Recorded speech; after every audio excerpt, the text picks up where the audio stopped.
Our Midas tip of the week concerns proper towing procedure for today's front-wheel drive cars. By far the best situation is either a flatbed or what we refer to as a wheel lift, a tow truck that picks the car up by its wheel tire assembly. Now those wheel lift tow trucks use a sling chain or belt assembly that goes over top of the tire, and then they ratchet the tire down tight against their wheel lift. That way the vehicle's weight is supported properly and you won't damage the car's suspension or drive assembly. We just had a car towed in last week, an '89 Escort, that was towed by an old style tow truck with the two fabric slings up the front and the chains and those big J hooks that you see them hook underneath the car.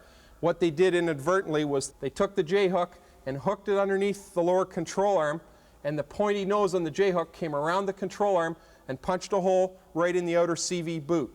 Now, left unchecked, that's damage that's going to cost the customer a lot of money down the road when that joint ultimately fails. So if the tow truck operator isn't willing to take responsibility for this kind of damage, and in most cases they're not, wait for somebody with a wheel lift or a flatbed to come along to tow your front-wheel drive car. That's your Midas tip of the week.